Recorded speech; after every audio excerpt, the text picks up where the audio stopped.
This channel does not promote any violent, harmful, or illegal activities. All content provided by this channel is meant for an educational purpose only. Brought to you by Agilus Diagnostics. নিজেকে test করতে থাকুন।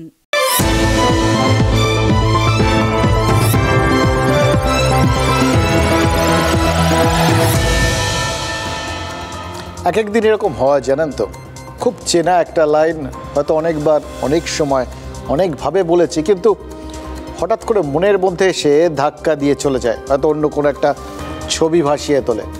আজকে সেরকমই হচ্ছে। আজকে একজনের লেখা একটা কবিতার দুটো লাইন খুব মনে পড়ছে জানেন তো। স্যামুয়েল কোলরিজ, ইংরেজ কবি, ওই উইলিয়াম ওয়ার্ডসওয়ার্থের খুব বন্ধু ছিলেন ভদ্রলোক। তিনি the rime of the ancient mariner নামে একটা কবিতা লিখেছিলেন, তাতেই সেই বিখ্যাত লাইনটা ছিল, water water everywhere not any drop to drink. চারপাশে জল, শুধু জল, কিন্তু এক বিন্দুও পান করার যোগ্য নয়। তাহলে লাভ কি এরকম জল ছেড়ে? কোলরিজ ছাড়াও এটা বুঝেছিলেন আয়ালান কুর্দি। 2015 সালে পরিবারের সাথে সমুদ্র পাড়ি দিয়েছিল আয়ালান। একটা ছোট্ট নৌকো, সেই নৌকোয় ঠাসাঠাসি করে বেশ কতগুলো মানুষ, একই পরিবারের, স্বেচ্ছায় নয়। আয়ালানের পরিবার সমুদ্র পাড়ি দিতে বাধ্য হয়েছিল, কারণ তাদের দেশ সিরিয়ায় গৃহযুদ্ধ চলছিল। 2011 থেকেই তো গৃহযুদ্ধে ছিন্ন ভিন্ন এই সিরিয়া। নিরাপত্তার খোঁজে ছোট্ট আয়ালানকে নিয়ে যেরকম তার পরিবার পালাচ্ছিল, তেমনি সিরিয়ার থেকে বহু মানুষ, সবাই উদ্বাস্তু। তারা সবাই ওই ছোট্ট ছোট্ট নৌকোয় করে গ্রিসের দিকে রওনা হয়েছিলেন। নৌকো মাঝপথে উল্টে যায়, 12 জন মারা যান। আর ছোট্ট আয়ালানের দেহটা ভেসে উঠেছিল তুরস্কের উপকূলে। অশান্ত উত্তাল সমুদ্র, আর তার পারে একের পর এক ঢেউ আছড়ে পড়ছে। সেই ঢেউ আস্তে আস্তে ছুঁয়ে যাচ্ছে একটা ছোট্ট শিশুর দেহকে। মুখ থুবড়ে পড়ে আছে সেই ছোট্ট শিশুর দেহটা। এই ছবিটা দেখে আঁতকে ওঠেননি এমন মানুষ খুব কম ছিলেন না, কেউই ছিলেন না সম্ভবত। একদিন পর আয়ালানের কথাটা মনে পড়ালেন বাশার আল আসাদ। তিনিও তো সিরিয়ায় ছিলেন মানে 2000 সাল থেকে সিরিয়ার ক্ষমতার শীর্ষে বসেছিলেন আসাদ। বিদ্রোহী গোষ্ঠী তাহরির আল শাম সিরিয়ার রাজধানী দামাস্কাসের দখল নেওয়ার পর আসাদ সিরিয়া ছেড়ে পালিয়েছেন। কোথায় গেছেন? সম্ভবত রাশিয়ায়। মস্কোর তরফে সরকারিভাবেই বলা হয়েছে যে আসাদের পরিবারকে তারা আশ্রয় দিয়েছে। ফলে সবাই মনে করছেন যে আসাদও নিশ্চয়ই ওই রাশিয়ার আশ্রয়ই রয়েছেন, কারণ দুদিন আগেই পুতিন বলেছিলেন আসাদ যদি তাদের কাছে আশ্রয় চান তাহলে রাশিয়া তাকে আশ্রয় দেবে। দেখুন, এটা সচরাচর হয়ে থাকে, যে রাষ্ট্রনেতার রাজনৈতিক আশ্রয় প্রয়োজন হয় তিনি প্রথম যে রাষ্ট্রপুঞ্জ স্বীকৃত নিরাপদ দেশে পৌঁছন, সেখানে সেটা দাবি করতে পারে। আসাদের ক্ষেত্রে এই দেশটা নিঃসন্দেহে রাশিয়া।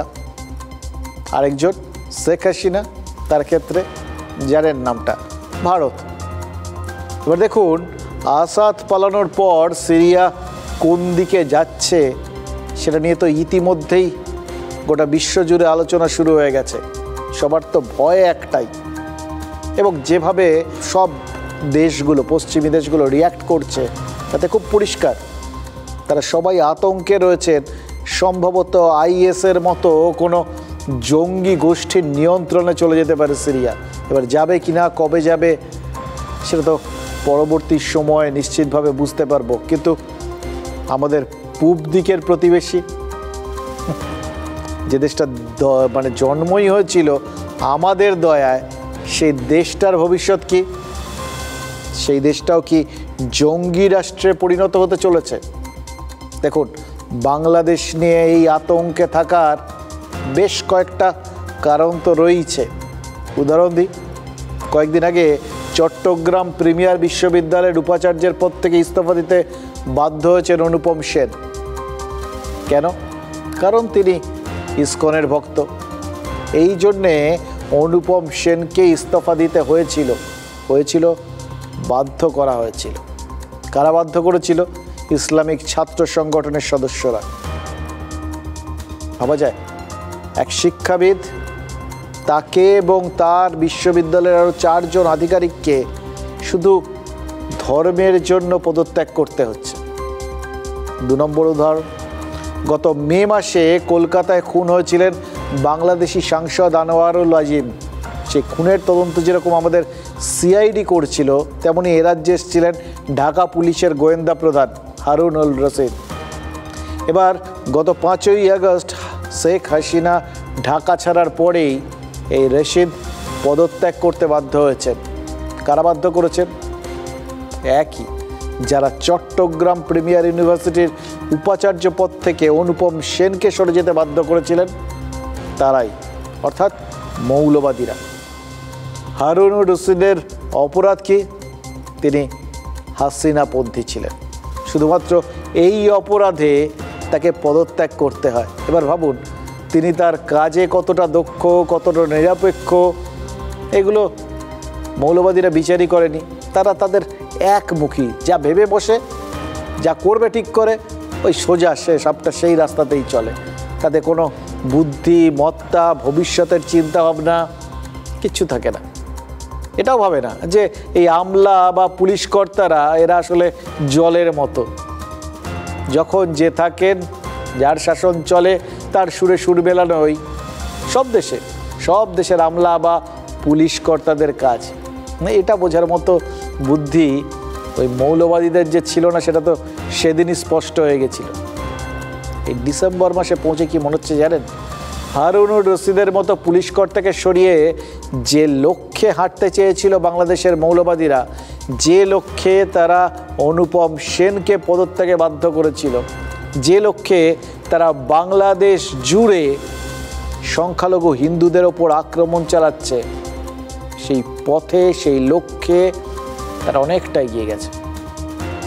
সামনে ওই মোহাম্মদ ইউনূসের পুতুল সরকারকে রেখে বাংলাদেশটা যে আসলে এখন উলেমারা চালাচ্ছে, জামাত চালাচ্ছে, এটা বোঝাতে মনে হয় না খুব একটা অসুবিধা হবে, কারণ ইতিমধ্যেই আপনারা বুঝতে পেরেছেন। কিন্তু তার পেছন আরও কতগুলো আতঙ্ক ডালপালা মেলছে এবং দেশটা কোন পথে এগোতে চাইছে সেটা বলতে গেলে তো আরও কয়েকটা কথা বলতেই হবে, যে কথাগুলো আপনারা জানেন, আজ অন্তত না বললেই নয়।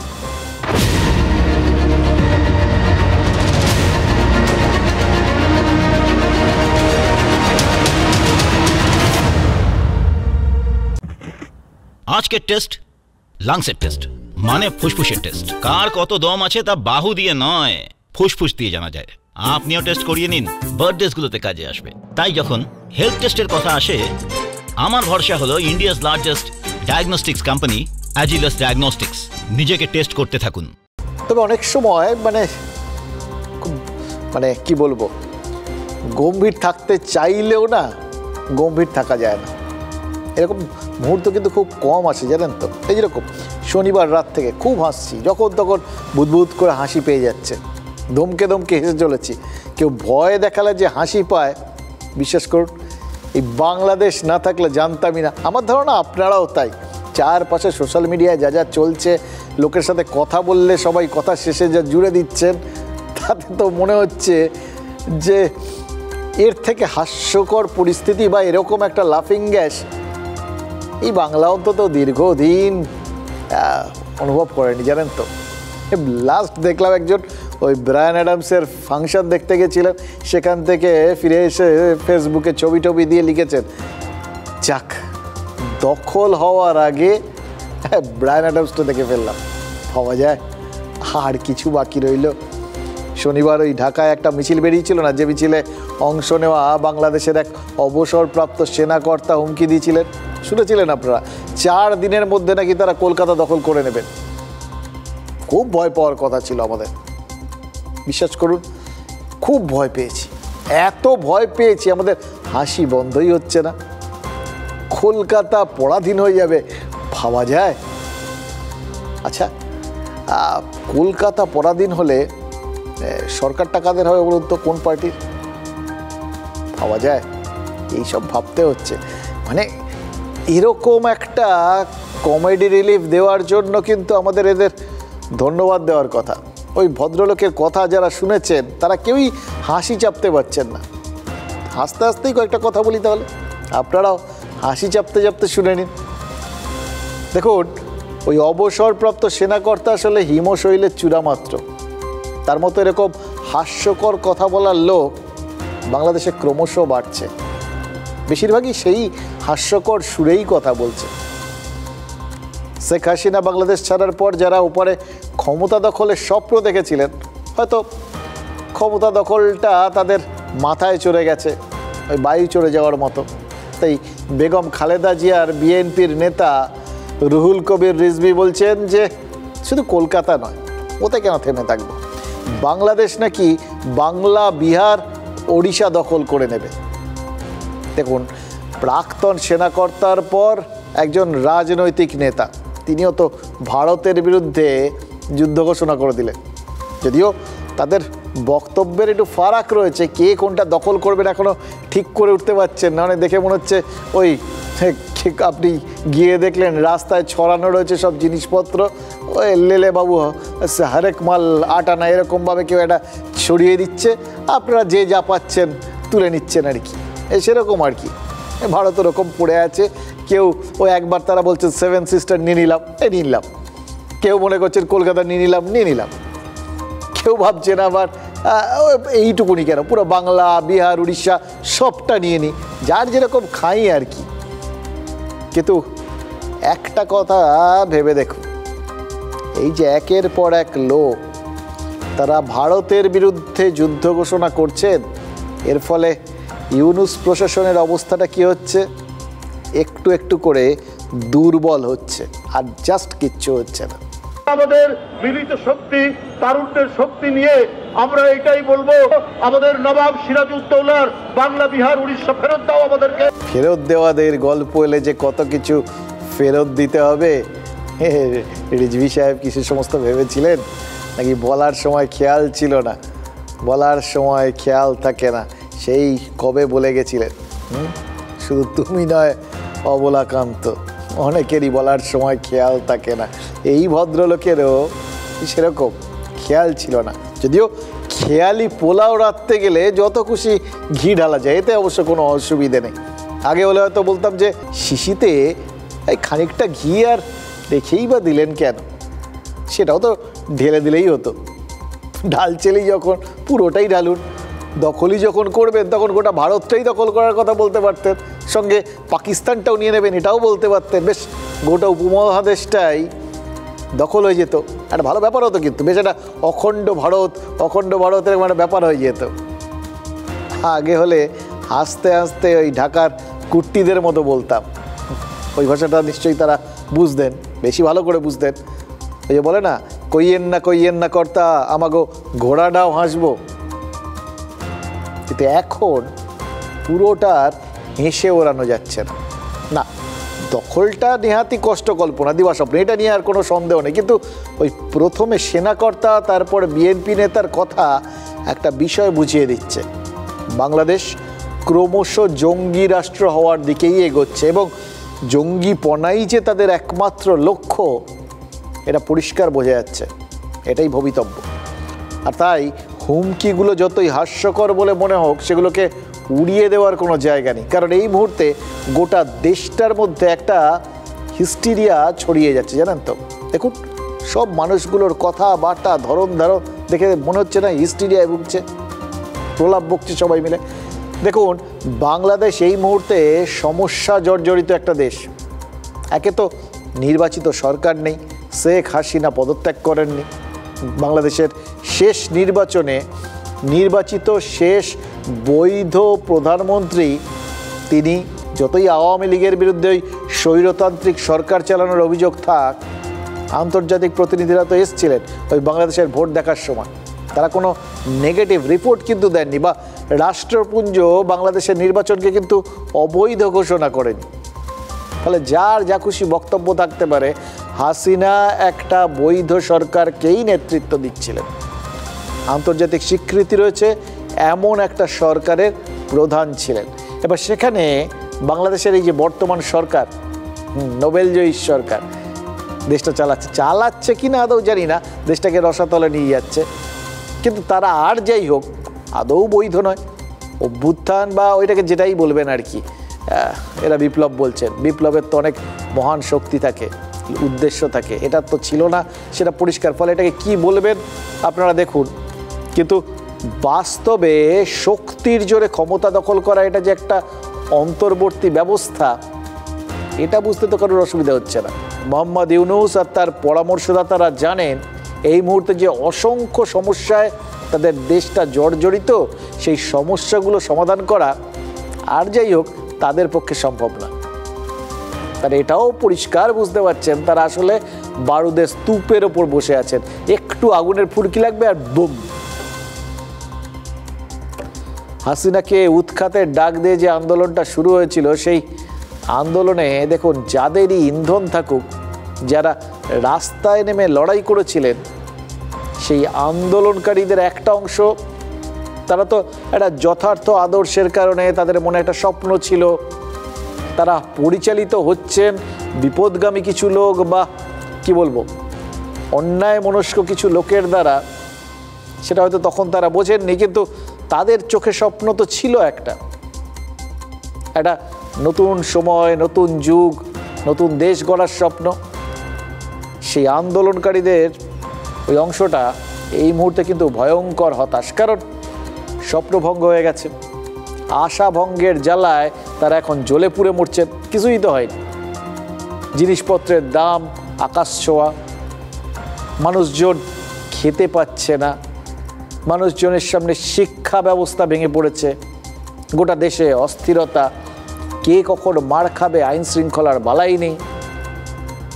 ফলে তারা তো, এবং সবথেকে বড় কথা, তারা যে জন্যে জীবনপাত করেছিলেন, যারা জীবনপাত অ্যাকচুয়ালি করেছিলেন, তারাই তো উপেক্ষিত। জুলাই বিপ্লব বলে যে ছাত্র আন্দোলনকে স্বীকৃতি দিয়েছে বাংলাদেশ, দেখতে চাইছে বাংলাদেশ, বা গোটা বিশ্বের সামনে তুলে ধরেছে বাংলাদেশ, সেই আন্দোলনে অংশ নেওয়া বেশ কিছু ছাত্রনেতা এখন কি বলছেন? বলছেন বেঁচে থাকার থেকে মরে গেলে ভালো হতো। বুঝতে পারছেন কতটা হতাশ হলে তারা এই কথাটা বলতে পারেন? কারণ তারা যে প্রত্যাশা নিয়ে হাসিনার বিরুদ্ধে আন্দোলন করেছিলেন, সেই প্রত্যাশাটা তো ইউনূস বা তার উপদেষ্টারা পূরণ করা দূরে থাক, তাদের যে সেটা পূরণ করার কোনো আগ্রহই নেই, সেটাই তো তারা বুঝতে পারছেন এখন। আর তাদের ভেতরে যে ক্ষোভটা তৈরি হচ্ছে, এটা তো ইউনূস ভালোই জানেন, এটাও খুব ভালো করে জানেন। যারা হাসিনাকে উৎখাত করতে পথে নেমেছিলেন, হাসিনাকে দেশ ছাড়া হতে বাধ্য করেছেন, তারা তো যে কোনো সময় এই উপদেষ্টা মণ্ডলীকে উৎখাত করতে পারে, পাল্টা তারা দিতে পারে। এটা তো তাদের জন্য বিপদের ব্যাপার। ইউনূস সাহেব নয় ফ্রান্সে ফিরে যাবেন, কিন্তু বাকিরা তাদের কি হবে? থাকতে হবে তো। সুতরাং নিজেদের বাঁচাও, আপনি বাঁচলে বাপের নাম। এবার সেই বিপদ থেকে বাঁচার রাস্তা কি? একটাই, সারা বিশ্বে এই ধরনের বিভ্রান্তি সৃষ্টিকর মানুষজন, শাসকরা যখনই দেখে কোথাও বিপদ আসছে, তখন এই একটা কাজই করে, মানুষকে বিভ্রান্ত করে। এমন কিছুর মধ্যে তারা মানুষকে ব্যস্ত করে রাখে, তাদের নজরটা এমন একটা দিকে ঘুরিয়ে দেয় যাতে আসল সমস্যাগুলো তারা দেখতে না পারেন না, আর আসল সমস্যাগুলো নিয়ে ভাবতে না পারেন, ভাবার সময়ই না পান। ইউনূস কি করলেন সেটা? ইউনূসও তাই করছেন, ভারত বিদ্বেষের হিস্টেরিয়ার চাষ করছেন। বেশ শিওর শট একটা জিনিস, মানুষজন খুব চট করে এই বডিটা গিলে ফেলে, আর এই কাজে তাকে পুরোদস্তুর সাহায্য করা করছে মৌলবাদীরা। দেখুন ইউনূস যতই চেষ্টা করুন, যতই সর্বধর্ম বৈঠকে ভালো মানুষই দেখান, যতই বলুন হিন্দু নিপীড়ন হচ্ছে কিনা তা তিনি খোঁজ নেবেন, মানে তিনি অবোধ বালক, তিনি এগুলো জানেন না, কোথাতে ঘটছে, কি করে ঘটছে, এটা অবাক বিস্ময়ে কি কিশোর অপুর মতো বলছেন, তাই নাকি? তার হাতের তাসগুলো তো আর গোপন থাকছে না, বলা ভালো গোপন রাখতে দিচ্ছেন না ইউনূসের বন্ধুরাই। হাসিনার আমলে নিষিদ্ধ ঘোষণা করা হয়েছিল হিজবুত তাহরিকে। সেই নিষিদ্ধ জঙ্গি গোষ্ঠীর সদস্যরা ঢাকার রাস্তায় লিফলেট বিলি করেছেন, জানেন তো? তাতে কি দাবি করা হয়েছে জানেন? ভারতকে শত্রু রাষ্ট্র ঘোষণা করতে হবে। এই লিফলেট দেখে ইউনূস কি এখন বুঝতে পারছেন এরকম বন্ধু থাকলে শত্রু থাকার আর কোনো দরকার নেই? যদি কেউ বিচ্ছিন্ন করতে আসার চেষ্টা করে তাকে প্রতিরোধ করুন এবং সেক্ষেত্রে বাঁধ ভেঙে দিতে হবে। আর যারা কেউ কেউ বলছে বিহার দখল করব, উড়িষ্যা দখল করব, আমি বলি ভাই ভালো থাকবেন, সুস্থ থাকবেন, সুন্দর থাকবেন, কিন্তু এত বড় হিম্মত আপনাদের কেন কারো নেই যে বাংলা, বিহার, উড়িষ্যা সব নিয়ে নেবেন আর আমরা বসে বসে ললিপপ খাবো? এটা ভাববার কোনো কারণ নেই। আমার কাছে খবর আছে ঢাকা থেকে 3 লক্ষ হাতে টানা রিক্সা রওনা দিয়েছে কলকাতা দখল করার জন্য। আরে ওদের আছেটা কি ভাই? আছে কি? রাফেল রাখা আছে হাসি মারায়, শুধু আওয়াজ দিলে না ওখান থেকে। আমি কালকেও বলেছি, আবারও বলছি, ভদ্র ভাষায় বলছি, প্যান্টে বাথরুম হবে। রিয়ালিটি হলো প্রো আমেরিকান একটা গ্রুপ পাওয়ারে চলে এসছে। তারা কিসে পাওয়ারে এসছে? তারা পাওয়ারে এসছে on the strength of Islamic extremist. Islamic এক্সট্রিমিস্টরা, উগ্রপন্থীরা চেষ্টা করছে সম্পর্কটাকে যত খারাপ করা যায় তত খারাপ করব। একটু দুঃখজনক আর কিছু হতে পারে না। একজন হিন্দু মানে দিল্লির এজেন্ট, একজন হিন্দু মানে ইসকনের এজেন্ট, একজন হিন্দু মানে জঙ্গি, একজন হিন্দু মানে হচ্ছে বিজেপির এজেন্ট। এটা তো কোনো কথা হতে পারে না। আজকে সারা পৃথিবীর লোক আমাদেরকে ছি ছি ছি ছি করছে। প্রতিদিন নিজেকে টেস্ট করতে থাকা উচিত, কারণ টেস্ট করেই মানুষ ফিট থাকতে পারে। তাই যখন হেলথ টেস্টের কথা আসে তখন আমি ভরসা করি India's largest diagnostics company Agilus diagnostics. নিজেকে টেস্ট করতে থাকুন। একই সঙ্গে একই দিনে রাজ্যের মুখ্যমন্ত্রী আর প্রধান বিরোধী নেতা এই দুজনের বক্তব্য শুনলেন। এর থেকে সহজ সরল ভাষায় বার্তা দেওয়া জাস্ট আর ভাবা যায় না। মুখ্যমন্ত্রী এর আগে বিধানসভায় দাঁড়িয়ে বলেছিলেন যে বাংলাদেশে শান্তিরক্ষী বাহিনী পাঠাতে রাষ্ট্রপুঞ্জে কেন্দ্র কথা বলুক। আর আজ কি বললেন? বললেন ভারতকে বিচ্ছিন্ন করার চেষ্টা করলে আমাদের এখানে বাংলা, বিহার সব দখল করবেন, এ সমস্ত বলবেন, আর আমরা ভারত বসে বসে ললিপপ খাবে, সেটা হবে না। এবার তার বাকিটা আর তিনি বলেননি। ওই ললিপপ না খেলে কি করবে সেটা বুঝিয়ে দেওয়ার ওই যে ফাঁকটা রেখেছেন, কি করবেন বাকি আর বলেননি। এই বার্তাটাই যথেষ্ট, কারণ মমতা বন্দ্যোপাধ্যায় বাংলাদেশ নিয়ে পরিধি লঙ্ঘন না করে বিধানসভায় তার বক্তব্যটা রেকর্ড করিয়েছেন।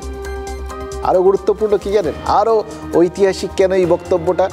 এই বিধানসভাতেই তো একসময় ভোটাভুটির মাধ্যমে বাংলা ভাগের প্রস্তাব পাশ হয়েছিল, আর সেখান থেকেই আজ ঐক্যবদ্ধ অখণ্ড ভারতের কড়া বার্তাটা শোনা গেল। আপনারা বুঝতে পারছেন এরকম একটা সময় মানে ভারতের আসল জোরের জায়গাটা কোনখানটা? যখনই এই শত্রুরা ভারতকে উত্তক্ত করার কথা ভাবছে, ঠিক তক্ষুনি কেন্দ্র আর রাজ্য নিপুণ বোঝাপড়ায় চলছে। আর তাই তো কোথাও গিয়ে মুখ্যমন্ত্রী আর বিরোধী দল নেতার কথা একই রকম শোনাচ্ছে। শুনলেন তো শুভেন্দু অধিকারী কি বললেন? ওরা সেনারা বলছিলেন কলকাতা দখল করবেন 4 দিনে। শুভেন্দু অধিকারী সেই একই রকম, খুব ভয় পেয়েছি, বাবা কত রিক্সা আসছে, দেখো রে কত রিক্সা চলেছে সমরে। গানটা গেয়ে দিতে পারতেন, বলা যায় না। আর উল্টো দিকে কি হচ্ছে? গণ অভ্যুত্থানের অন্যতম সমর্থক তো ছিলেন ফারাদ মাজহার। তার কথাগুলো শুনলেন?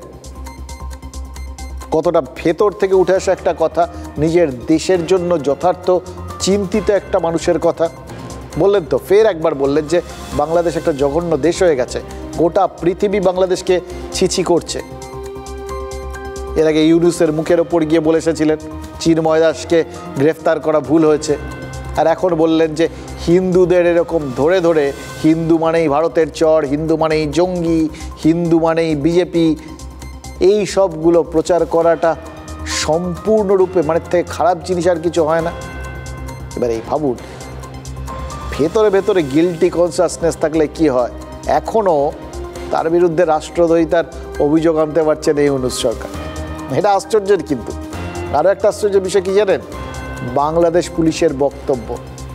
বাংলাদেশ পুলিশ জানিয়েছে যে দেশে তত্ত্বাবধায়ক সরকারের নির্দেশে 200-র বেশি জঙ্গিকে জেল থেকে ছাড়া হয়েছে। এমনকি যারা ওই ঢাকার গুলশানে হলি আর্টিজান বেকারিতে হামলা করেছিল, যারা গ্রেনেড আক্রমণে অভিযুক্ত ছিল, অর্থাৎ সেই দেশের ক্ষতি করেছিল, সেই লোকজনকে মুক্তি দিয়েছে ইউনূস প্রশাসন।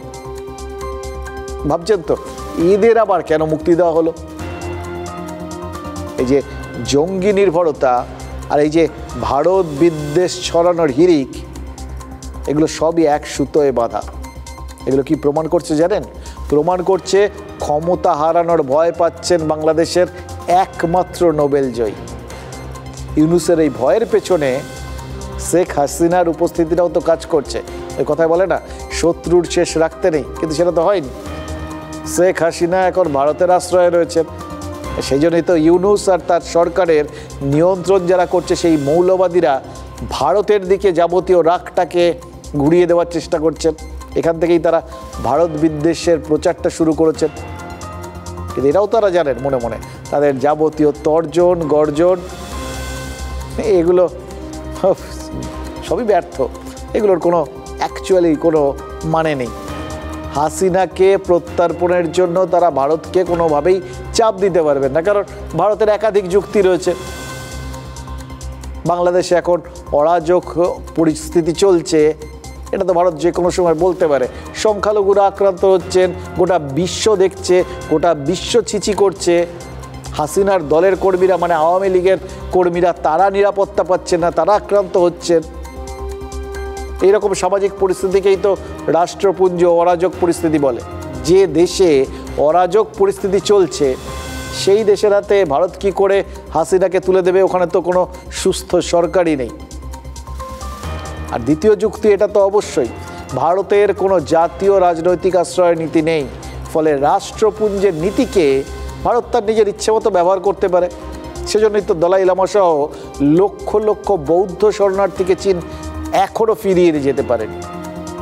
আর যে কাজটা চীন এত বছর করতে পারেনি, সেটা ইউনূসের বাংলাদেশ কি করে করবে? অতএব হাসিনা বাংলাদেশে ফিরতে পারেন মানে তারা নিয়ে আসবেন সেগুলো তো বালি, কিন্তু হাসিনা বাংলাদেশে ফিরতে পারেন এটা তাদের আতঙ্ক।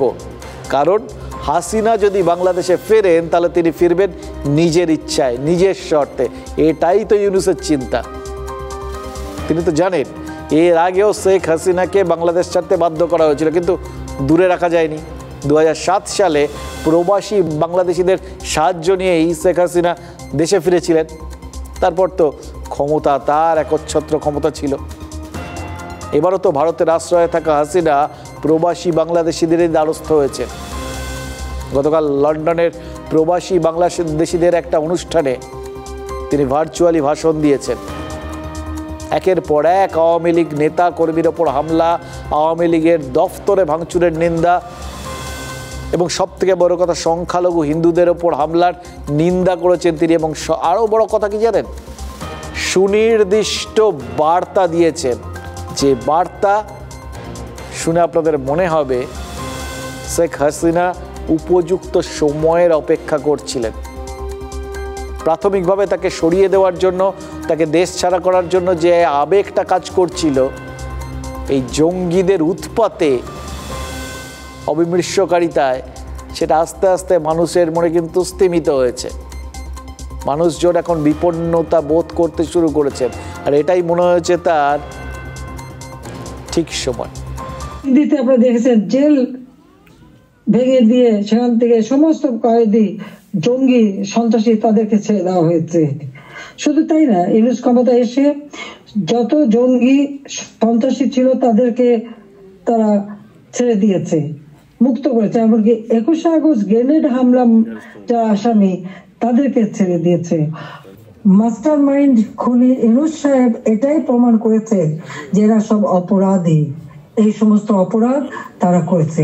একই সাথে মিছিল করেছে, ক্লোজ রেঞ্জে গুলি করা হয়েছে, মানুষ মারা হয়েছে। আবু সাইদের হত্যাকাণ্ড, মুগ্ধর হত্যাকাণ্ড, সব হত্যাকাণ্ডের জন্য কিন্তু এই মাস্টার মাইন্ডারই দায়ী। কারণ তারাই এই হত্যাকাণ্ড ঘটিয়েছিল, কারণ লাশ ফেলো সরকার পড়ে যাবে। রোমান মব কাকে বলে জানেন তো?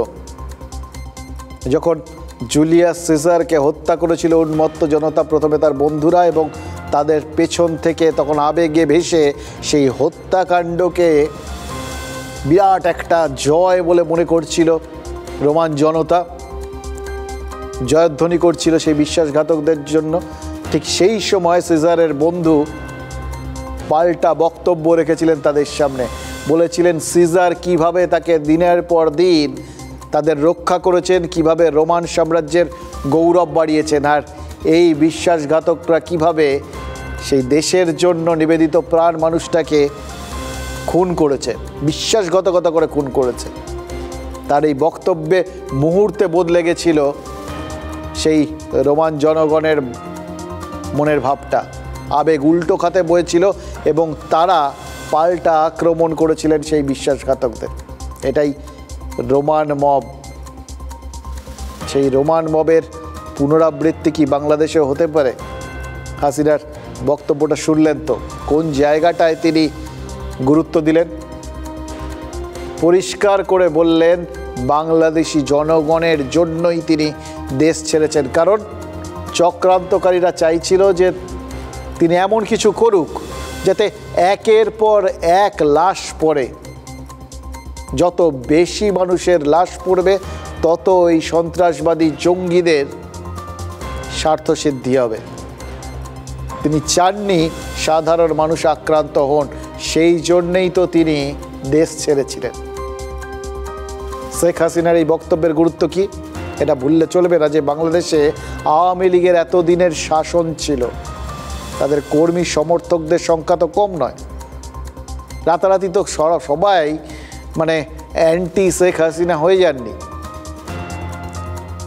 এতদিন ধরে ভোটে জিতেছেন, প্রচুর নেতা কর্মী ছিলেন, এখনও আছেন, তারা হয়তো লুকিয়ে আছেন, কিন্তু আছেন তো বটে। সমর্থক সংখ্যাটা তো খুব কম নয়।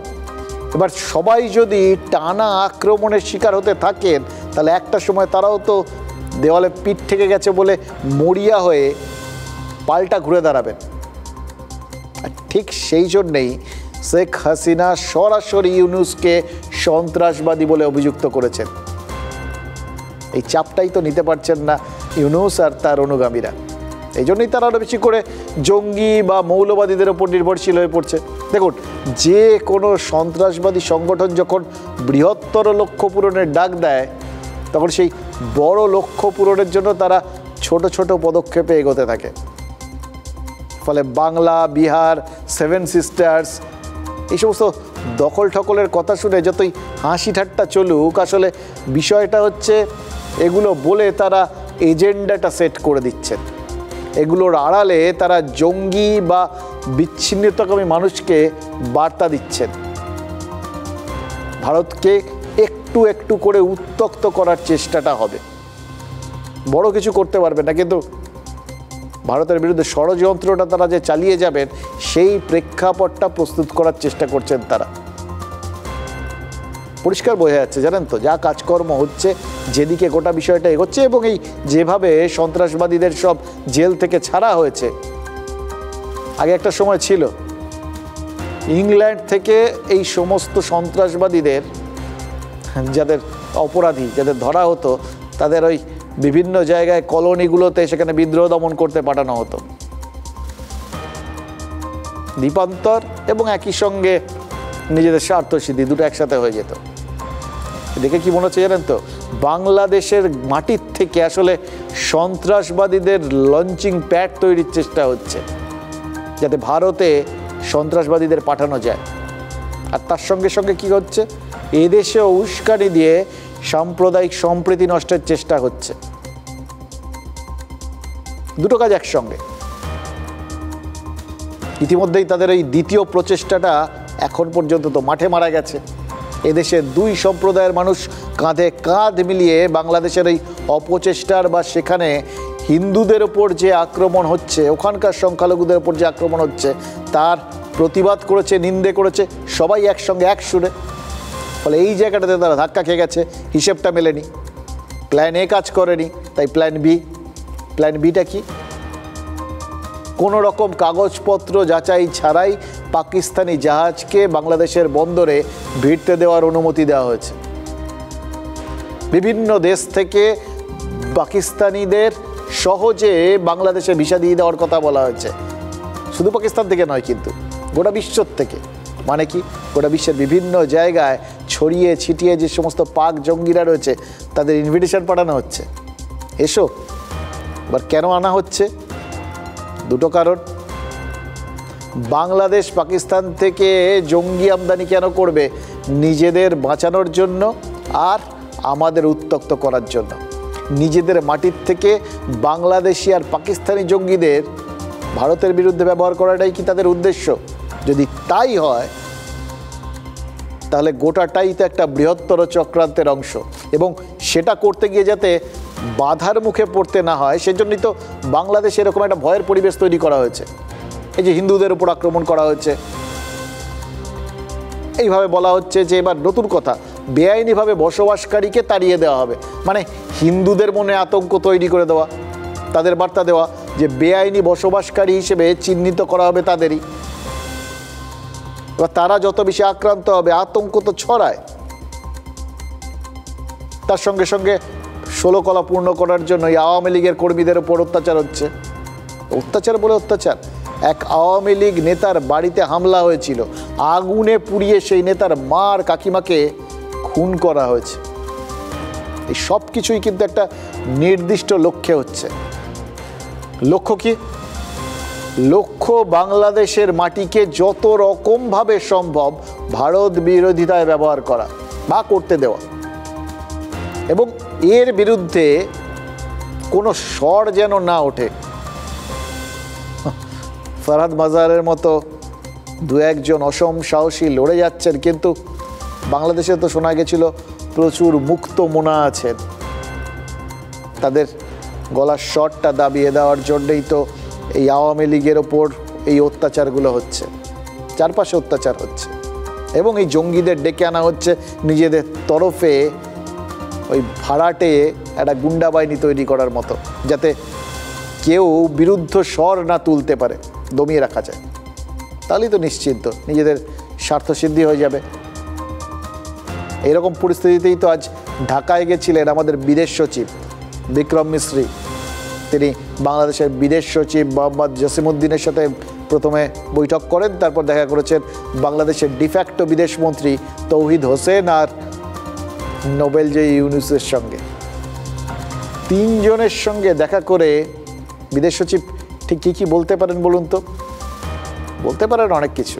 প্রথমত, বাংলাদেশের প্রতিষ্ঠিত শিক্ষা প্রতিষ্ঠান, সেখানে যেভাবে আমাদের জাতীয় পতাকার অপমান করা হয়েছে এবং যেভাবে এই তত্ত্বাবধায়ক সরকার সচেতনভাবে আমাদের জাতীয় পতাকার অপমান হতে দিয়েছে, তাতে কিন্তু তারা বন্ধুত্বের শর্ত ভেঙেছে। মনে করিয়ে দেওয়া, আমাদের সাথে বন্ধুত্ব নষ্ট করে শত্রুতার বার্তা দিলে তাদের কি পরিস্থিতিতে পড়তে হতে পারে। দোষীদের বিরুদ্ধে ব্যবস্থা নিয়ে ভারতের সংবিধানকে অপমান করলে বাংলাদেশের কি হাল হতে পারে এবং কি করা উচিত, সে কথাটাও নিশ্চয়ই তুলে ধরেছেন।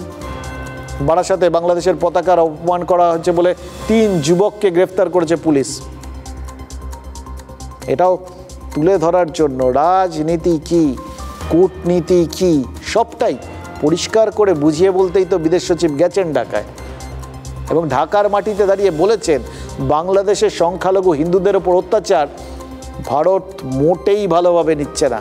তাদের মাটিতে দাঁড়িয়ে ভারতের বিদেশ সচিব কড়া বার্তা দিচ্ছেন, আর বাংলাদেশ সেটা দাঁড়িয়ে দাঁড়িয়ে শুনছে, তার কারণ তাদের কিছু বলার মুখ নেই। India's desire to work closely with the interim government of Bangladesh authorities. We also had the opportunity to discuss certain recent developments and issues, and I conveyed our concerns, including those related to the safety and welfare of minorities.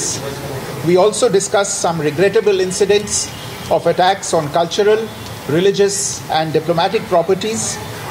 We expect overall a constructive approach on all these issues by the Bangladesh authorities, and we look forward to moving the relationship forward in a positive, forward-looking and constructive direction. আজ রাতেই ঢাকা থেকে দিল্লি ফিরেছেন বিক্রম মিস্ত্রি, আর আজকেই বিরোধিতা ভুলে কেন্দ্রের আরেকটু কাছে পৌঁছেছে রাজ্য। পরিস্থিতির চাপ, পরিস্থিতির ডাক। বাংলাদেশের উত্তপ্ত পরিস্থিতির মধ্যেই কয়েকদিন আগে আপনারা জানেন এনআইএর প্রধান কলকাতায় এসে ডিজি রাজীব কুমারের সাথে বৈঠক করে গেছেন, আর আজকে রাজ্যপালের সঙ্গে বৈঠক করেছেন মুখ্যমন্ত্রী। এবং সেই বৈঠক কোথায় হয়েছে? রাজভবনে। ভাবা যায় মুখ্যমন্ত্রী আর রাজ্যপাল আবার দুজন মুখোমুখি হবেন, এটা তো এক মাস আগেও স্বপ্নেও ভাবা যাচ্ছিল না।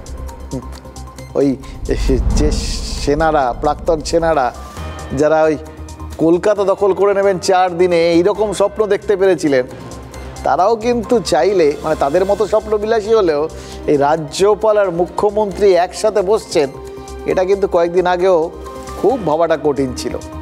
রাজ্যপাল গত মাসে এ রাজ্যে 2 বছর পূর্ণ করেছেন, রাজভবনে অনুষ্ঠান করেছেন, 200 জনকে আমন্ত্রণ জানিয়েছেন, কিন্তু মুখ্যমন্ত্রী বা মন্ত্রিসভার কাউকে ডাকেননি।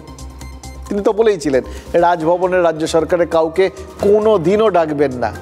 আর ওদিকে মুখ্যমন্ত্রীও বলেছিলেন তিনি কোনো দিনও, মানে এই রাজ্যপাল থাকাকালীন রাজভবনে যাবেন না, কারণ রাজভবনের ওই মহিলা কর্মীর শ্লীলতাহানির অভিযোগ উঠেছিল।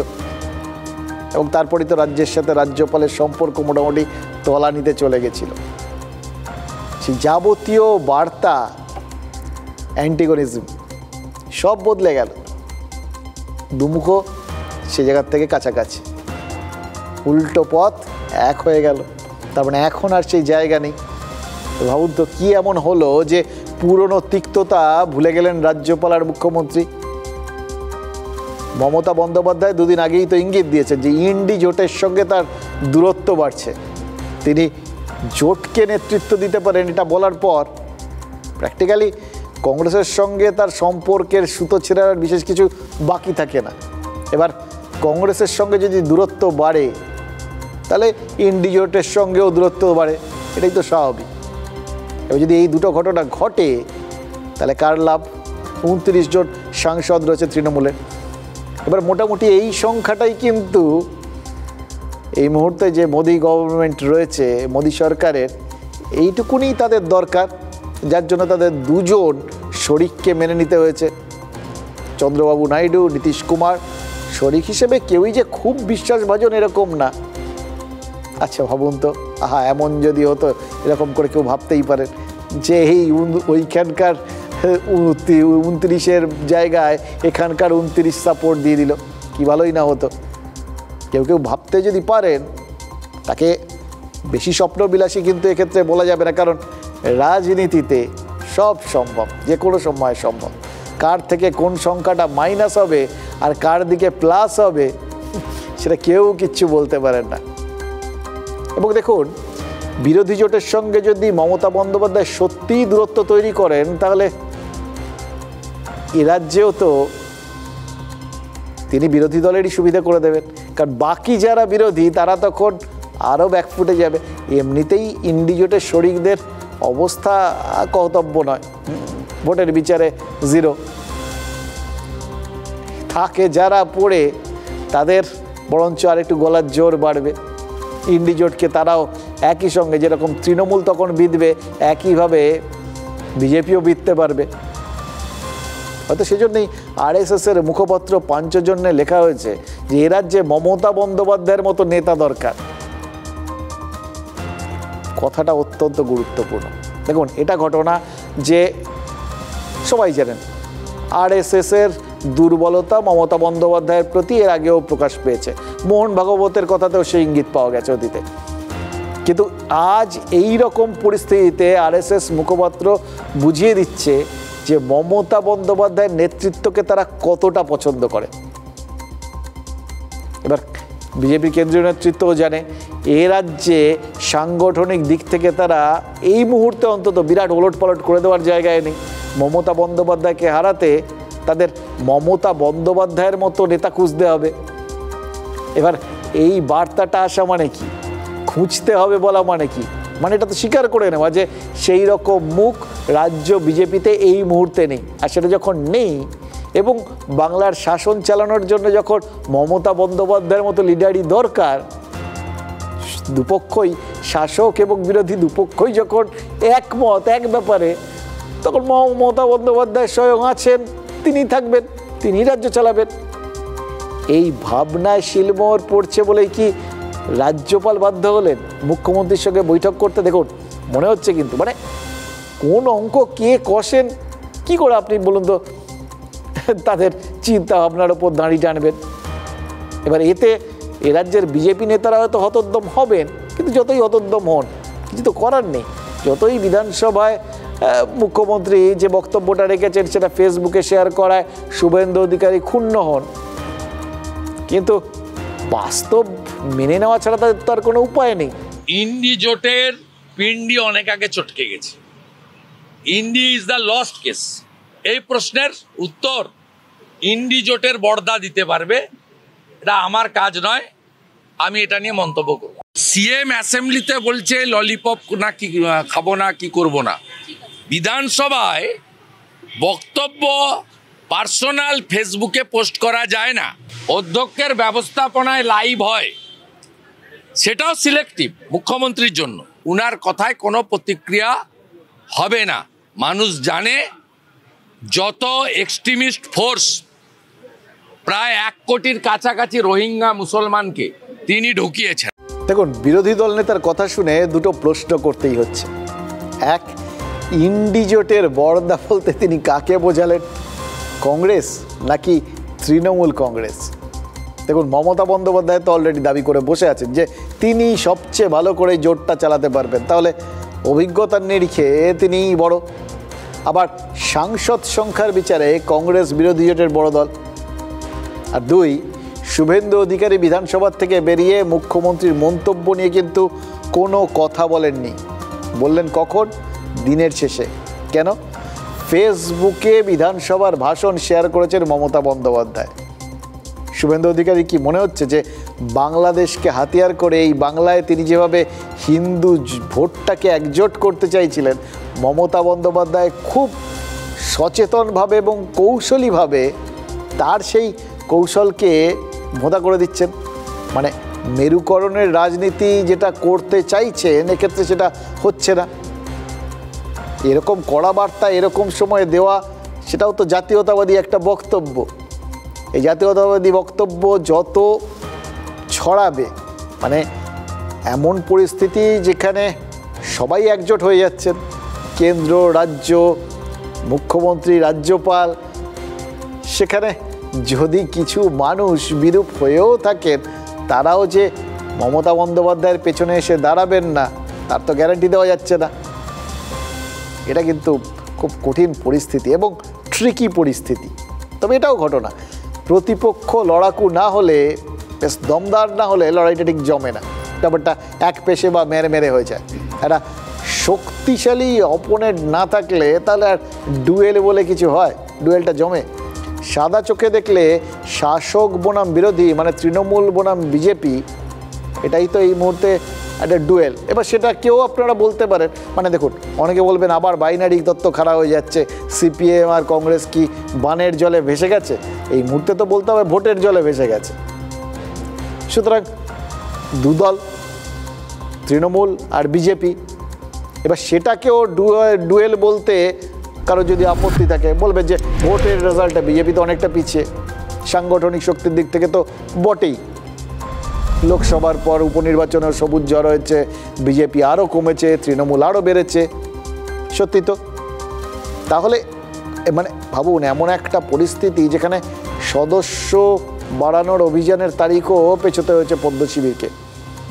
কিন্তু এই অবস্থাতেও এগুলোর কোনোটাকে যদি আপনারা ডুয়েল বলে মানতে রাজি নাও হন, একটা ডুয়েল কিন্তু রয়েছে, আছে, চলছে, সারা বছর চলছে এবং জোর কদমে চলছে, প্রতি পদক্ষেপে চলছে। কি বলুন দেখি? মমতা বন্দ্যোপাধ্যায় বনাম শুভেন্দু অধিকারীর ডুয়েল। আর ডুয়েলের কেন্দ্রস্থল নন্দীগ্রাম। যে কোনো ইস্যুতেই শুভেন্দু অধিকারী মমতা বন্দ্যোপাধ্যায়কে এখনও কম্পার্টমেন্টাল সিএম বলে খোঁচা দেন, আর চুরি করে লোডশেডিংয়ে জিতেছে এটা বলে মমতা বন্দ্যোপাধ্যায় বারবার পাল্টা তোপ দাগেন। তৃণমূলের বিপুল জয়ের পরেও নন্দীগ্রামটা যেরকম তাদের কাছে একটা কাঁচা ক্ষত, তেমনি বিজেপির বারবার পরাজয়ের পরেও এটাই কিন্তু সব থেকে বড় শ্লাঘার জায়গা। এবার শ্লাঘাটা যত না বিজেপির, তার থেকেও বেশি শুভেন্দু অধিকারী, অন্তত 26-এর বিধানসভা নির্বাচন পর্যন্ত বটেই। আর এখানেই ফের ডুয়েল, অন্তত সেমি ডুয়েলের একটা প্রেক্ষাপট তৈরি হয়ে গেছে। অদ্ভুতভাবে এটা এমন একটা জায়গায় হচ্ছে যেটা শুভেন্দু অধিকারীর খাস তালুক, আবার এমন একটা ক্ষেত্রে হয়েছে যেটাকে চট করে রাজনৈতিক কোনো প্রেক্ষাপট আপনারা ভাবতে পারবেন না, আবার যার মধ্যে না থেকেও রাজনীতি 16 আনার জায়গা 18 আনা রয়েছে। তমলুক আর কাঁথি সমবায় নির্বাচন, দুটো সমবায় নির্বাচন, একটা গতকাল হয়েছে আর আরেকটা পরের রোববার। বছর শেষে এই দুটো কিন্তু ব্যাক টু ব্যাক ডুয়েল, সরাসরি না হলেও সেমি। মানে নন্দীগ্রামের ভোট তো যে ক্ষেত্রেই হোক না কেন, বলে ডুয়েল না বললেই নয়। আমাকে হারাবে বলে নদীর ওপারে গেছিল, নদীর ওপারে গেছিল পিসিমণি। নন্দীগ্রামের লোকেরা, বিশেষ করে হিন্দু সনাতনীরা, রাষ্ট্রবাদীরা জোট বেঁধে কম্পার্টমেন্টাল চিফ মিনিস্টার বানিয়েছে। 1 নয় 5-6 ভোটে হারিয়ে ব্যাক টু দি প্যাভিলিয়ন করেছে। কারণ ওটা কিন্তু নন্দীগ্রামের মানুষের রায় নয়, রিগিং করা হয়েছে, টোটাল ভোট লুট করা হয়েছে। ইলেকশন হয়ে যাওয়ার পরেও লোডশেডিং করে দিয়ে রেজাল্ট পাল্টে দিয়েছিল। আমি আজ নাও কাল এর বদলা তো নেবই, কিভাবে নেব, কেমন করে নেব, সেটা আগামী দিন পথ দেখাবে।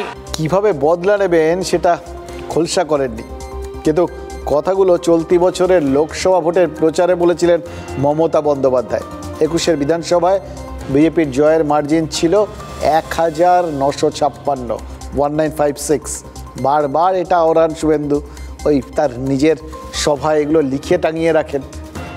মুখ্যমন্ত্রী লোকসভায় বদলা নেওয়ার কথা ভেবেছিলেন কি? দেখুন, রেকর্ড 29টা আসন পেয়েছে, কিন্তু নন্দীগ্রামে বিজেপির লিড কমানো যায়নি, বরং বেড়ে 8000 হয়েছে। নন্দীগ্রামের অংশ হিসেবে শেষ 3 বছরে 3টে সমবায় ভোট হয়েছে, আর 3টেতেই তৃণমূলকে হারতে হয়েছে। তাহলে মুখ্যমন্ত্রীর বদলাটা 26 অবধি পড়ে থাকবে কি না, নাকি তার মাথায় বছর শেষের এই দুটো প্রেস্টিজ ফাইটের কথা ঘুরছিল, কে জানে। কাল একটা ফাইট হয়েছে, তমলুক সমবায় নির্বাচন, রাজ্যের দ্বিতীয় বড় সমবায়। মানে এগুলোতে ওই বললাম না, সরাসরি রাজনৈতিক দল অংশ না নিলেও সমবায়ের ভোটে যারা দাঁড়ান সবাই কোনো না কোনো রাজনৈতিক দলেরই লোক, এবং সেখানেও ওই প্যানেল একদম হিসেব করেই, মানে লোকে ওরকমই ধরে এই পার্টি ভার্সেস ওই পার্টি। রেজাল্ট কি? গোটা জেলায় তৃণমূলের জয় জয়কার, কিন্তু নন্দীগ্রাম সেখানে ফের কাঁটা। বাকি আর কোথাও বিজেপি দাঁত ফোটাতে পারেনি, কিন্তু নন্দীগ্রামে তৃণমূল কুপকাত হয়েছে। 14-র মধ্যে বিজেপি জিতেছে 13টাতে। এবার পরের ডুয়েলটা নেক্সট রোববার, কাঁথি সমবায় ভোট। এটা আবার শুধু যে রাজ্যের সব থেকে বড় সমবায় তা নয়, কাঁথি কোঅপারেটিভ উত্তর পূর্ব ভারতের সব থেকে বড় আরবান কোঅপারেটিভ। এই ভোটেও কিন্তু নন্দীগ্রামের একটা অংশ রয়েছে। ফলে বুঝতে পারছেন 26-এর আগে এটাই নন্দীগ্রামকে দেখে নেওয়ার শেষ অপশান তৃণমূলের কাছে। এবং সব থেকে মজার ব্যাপারটা কি জানেন, খানিকটা হয়তো কাকতালীয়, কিন্তু কালকেই মমতা বন্দ্যোপাধ্যায় যাচ্ছেন পূর্ব মেদিনীপুর। জগন্নাথ দেবের মন্দিরের কাজ দেখার কথা তার। জগন্নাথ দেবের সঙ্গে তো রথ থাকে, ফলে রথ দেখা আর কলা বেচা দুটোই হবে আর কি, এটাও ধরে নেওয়া যেতেই পারে, যেমন হয় আর কি। কাল দুপুরেই দীঘায় পৌঁছে যাচ্ছেন তিনি। প্রশাসনিক শিডিউলে এই সমবায় ভোটের ব্যাপারে কিন্তু কোনো কথাবার্তা, লিঙ্ক টিঙ্ক কিচ্ছু নেই, কিন্তু রাজনীতির লিঙ্ক একদম উড়িয়ে দেওয়া যাবে কি?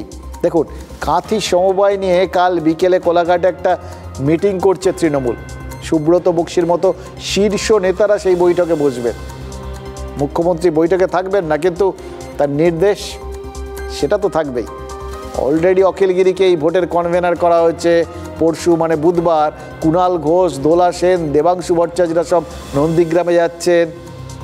ফলে যতই মুখে তৃণমূল বলুক যে সেরকম কিছু না, কিন্তু কাঁথি সমবায় সেটা একটা বিরাট বড় প্রেস্টিজ ফাইট। এবার কালকের ভোটে দেদার অশান্তি আর বোমাবাজি হয়েছে, এমনকি ভোটের পর রাতে ওই নন্দীগ্রামেই এক তৃণমূল কর্মীর মৃত্যুর ঘটনাও ঘটেছে। বুঝতে পারছেন কীরকম যুদ্ধ আবহ, এবং যুদ্ধের আর বাকি রইল কি, প্রাণহানিও হয়ে গেল তো। আর তার মধ্যেই আরেকটা বেনজির ঘটনা ঘটছে, এটাও কাকতালীয়।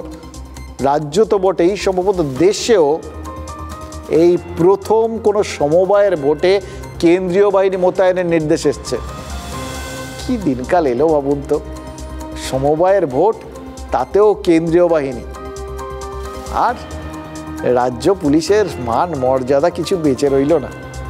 আজ কাঁথি সমবায় নিয়ে মামলা ছিল সুপ্রিম কোর্টে। 5টা ভোট গ্রহণ কেন্দ্রে পরীক্ষার কারণে ভোট পেছানোর আবেদন করা হয়েছিল।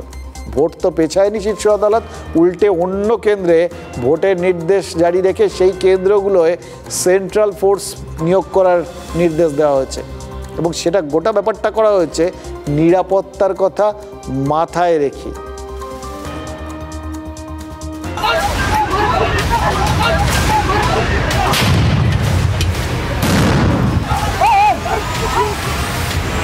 রবিবার ছিল তমলুক এগ্রিকালচার সোসাইটির নির্বাচন। এ যেন শীতের দুপুরে নেট প্র্যাকটিস। আসলে এগ্রিকালচার সোসাইটির ভোটেও কালচারটা অটুট। বাঙালি অনেক কিছু হারালেও ভোট অশান্তির কালচার বিলকুল ধরে রেখেছেন, উল্টে গতি বাড়িয়েছে। শুধু দৌড় নয়, অশান্তির ব্যালটে আগুন আর জল একসঙ্গে জোট বাঁধে ভোট এলেই।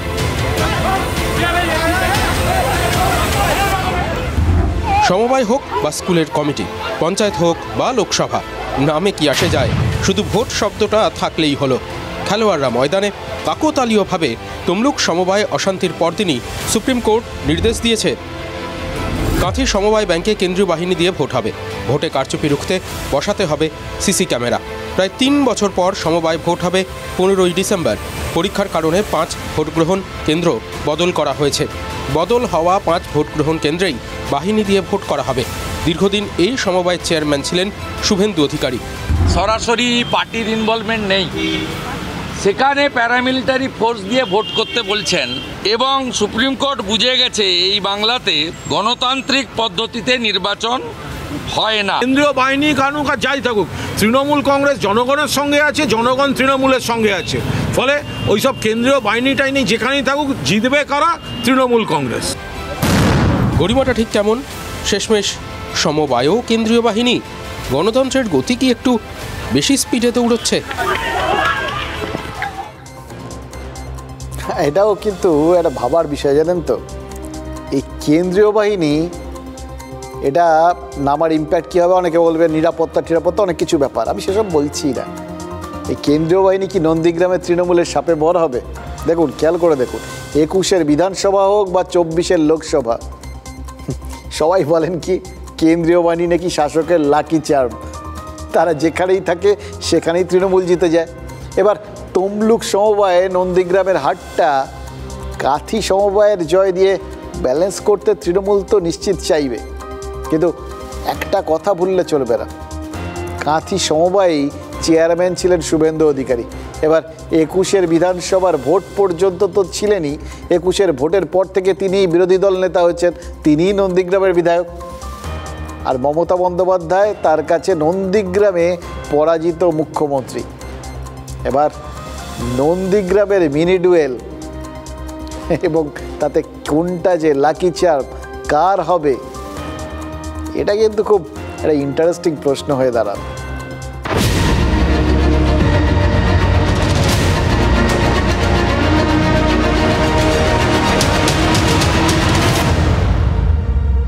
ব্রট to you by Agilus diagnostics. নিজেকে টেস্ট করতে থাকুন।